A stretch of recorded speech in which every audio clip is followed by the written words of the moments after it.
Thanks of eBay.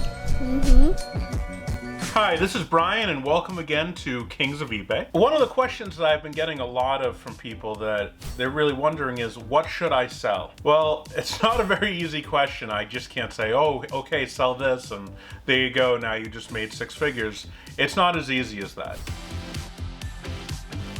Number one, on my very first video, I made it very clear. Sell what you already have. Go through your drawers, sell all that stuff. You know, I started doing eBay when I was 14 years old, which was a very long time ago. And I realized at the time, since it was the mid to late 90s, that CDs were something that were selling for crazy money overseas.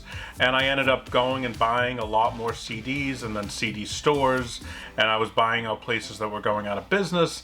And I just turned it into a very large business. While I was in high school, I was making a lot of money. That's how I learned, from selling what I already had, what the market was dictating. If you actually have a hobby or an interest in something that you're very knowledgeable in, well, go with what you know. That's what I tell everybody. Go with what you know. If you are knowledgeable in some sort of field, could be photography, could be art, could be anything. Or maybe you just know vintage books. It could be one of a billion different topics. Go and buy those items because you're already knowledgeable in it. Sell those things after you've already sold the things that you already have. So I've learned mistakes of things that I've purchased. As I say, go with what you know. There comes a time where you have to get out of your comfort zone. And that's later on, that's not at the beginning.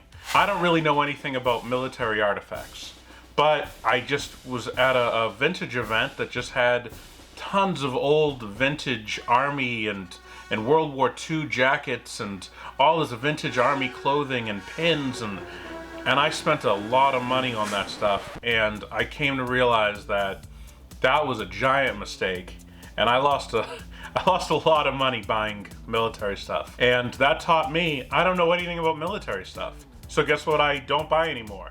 Military stuff. So if you are gonna dip your toe into something and try it, don't spend a lot of money. Like, I tell people these things because I've made these mistakes myself. So I'm trying to do everything I can to make sure that you don't make these mistakes. Try to stay away from areas that you're not comfortable with. If you don't know anything about comic books or trading cards, then going out and buying a ton of expensive ones is probably not the right bet. I find that when you start selling things that you're comfortable with, or even things that you're not, but you kind of just do it slowly, you start to learn more and more about what you should buy, what you shouldn't buy, and price points. So I buy a ton of musical instruments. I used to play saxophone back in 5th grade.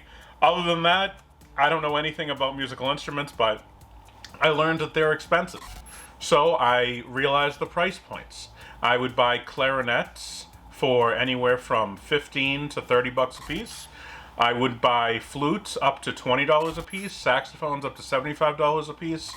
And I realized if you buy a saxophone for $75, the average selling price is $150 to $300 a piece. Some of them have even gone for $600. But I also learned more things as I was selling them, because you have to do research on every single item that you list. So I learned a very important thing. Some of the mouthpieces to these musical instruments can be worth more than the actual instrument. So I found a random one. It's by Bobby Dukoff. I don't know how many people here are familiar with Bobby Dukoff, but it's a vintage clear mouthpiece for a saxophone. The thing's worth $500-600, $700. I mean, I've got it on eBay right now for $700. You know, I paid a lot less than that for it because it was part of a whole bundle of musical instrument stuff. And the next thing you know, I find all these other pieces and mouthpieces in there. So now every single time I buy a musical instrument, the first thing I look at is what the actual mouthpiece is. And if I see that it came with 2 or 3 mouthpieces, you know, and you look those up, some of the mouthpieces are worth $200-300 a piece. And a lot of the times you're going to get people who are selling musical instruments. They think they're moldy and old and rusted and scratched up, and they want to sell them cheap. They're great to ship if they come in a hard case. I mean, you could take a saxophone in a hard case, throw it off the roof of your house, and it's probably still going to be okay. The case will probably be messed up, but the instrument will probably still be fine.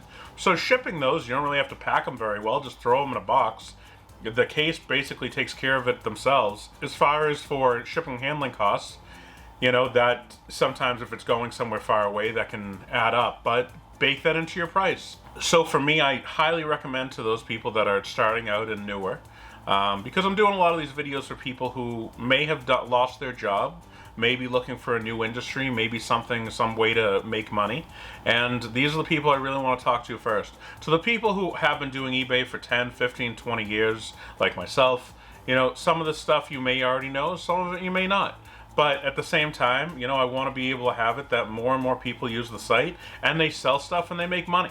There's a lot of people hurting in this country right now, and there's no reason why you can't be able to try to make some money off of things that you already have, or finding new ways to buy other stuff. This video, I really just wanted to be to tell you guys, go with what you know.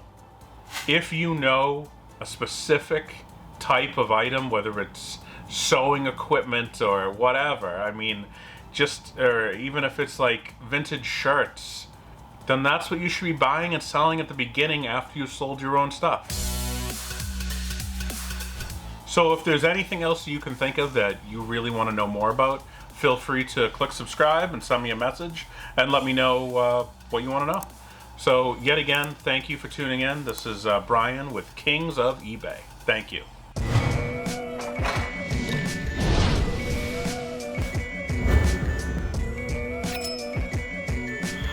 Kings of eBay.